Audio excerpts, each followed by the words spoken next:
Good morning, 5th grade. We're ready for math lesson 166.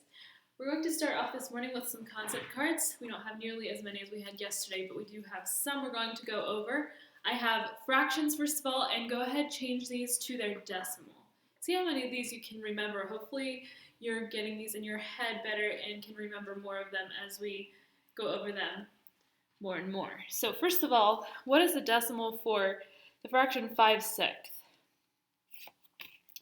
83/100th with a 3 repeating. 1/6. 1600th with a 6 repeating.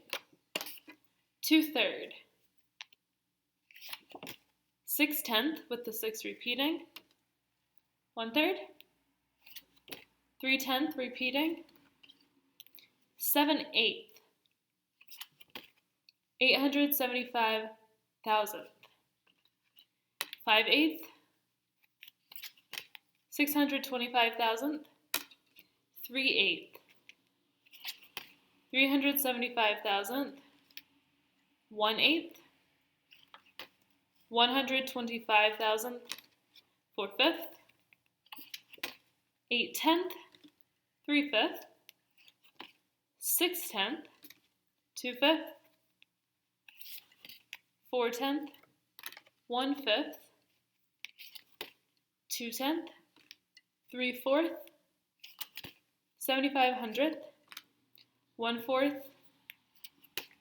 2/500. 1/2.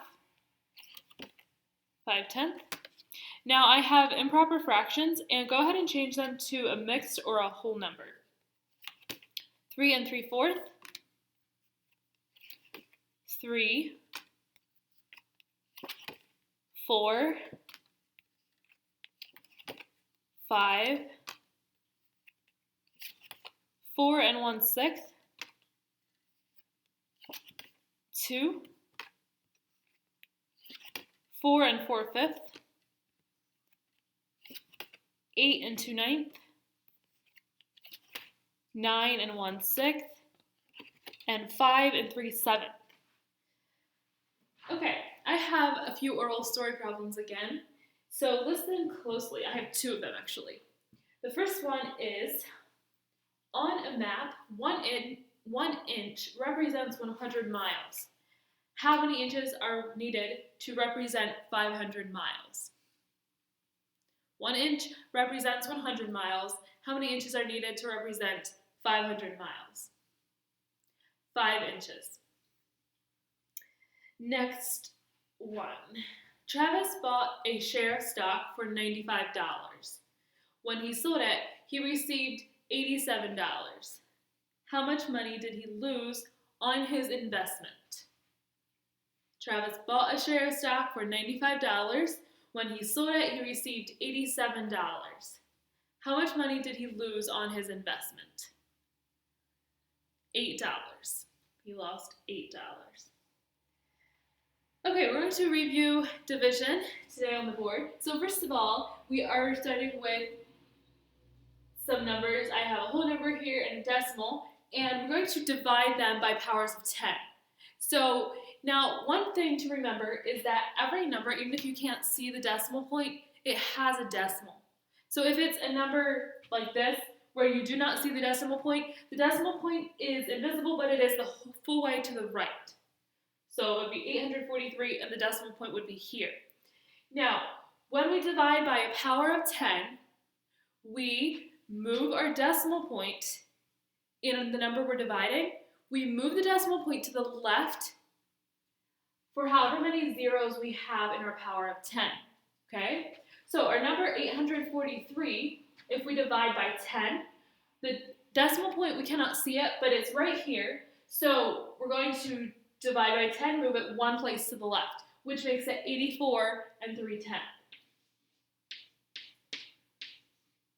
Now we talked about how we can show the moving of our decimal point with a little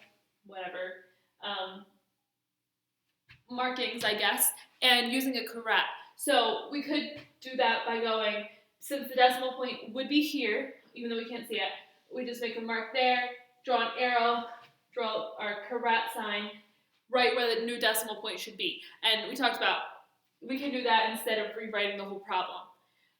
So just a reminder on that, but we're not going to do these problems like that for today. Now we have 843 divided by 100, which means that we take our decimal point, which is here, and move it 2 places to the left for 2 zeros. So that would be 8 and 4300. Next we have divide by 1000.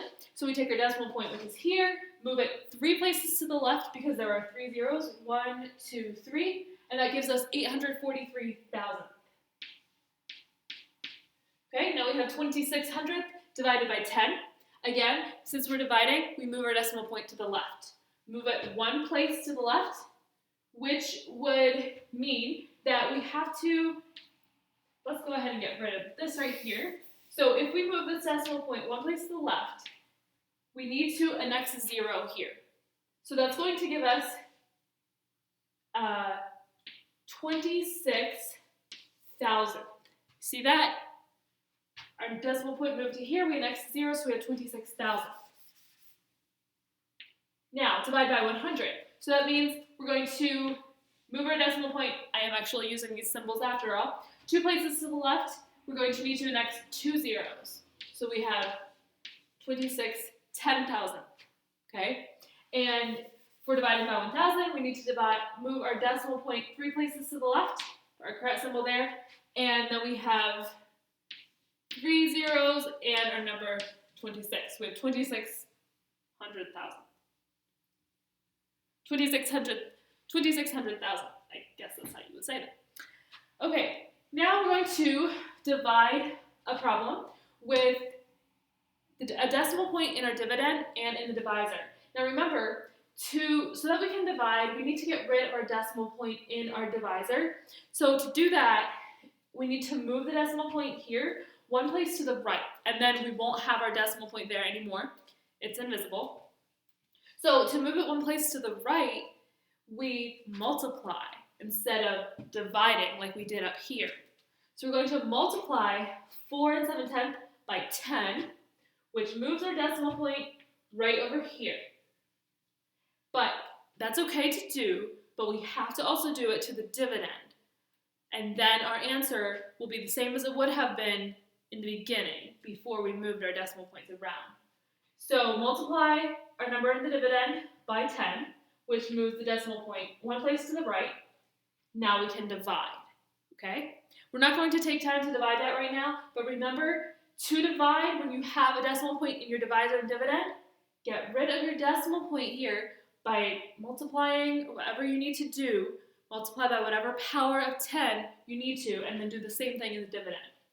Now, to divide mixed numbers, we need to first of all change our mixed numbers to improper fractions. Then we're going to do the opposite process. We're going to multiply instead of divide and invert the second fraction. Okay, so we have 17 over 5 and we have 12 over 5. But to divide them, we need to, instead of dividing, we multiply, and instead of having 12 over 5, we now have 5 over 12. So use the opposite process and invert the second fraction here. Then we can multiply. We'll cancel here. 5 goes into 5 one time, both places here. And then multiply, we have 17 over 12. And our mixed number would be 1 and 5 over 12. Okay? Your lesson again, review of division. Work that carefully. Let me know if you have any questions, something that you're struggling with. Let me know about that. And I will see you in language class.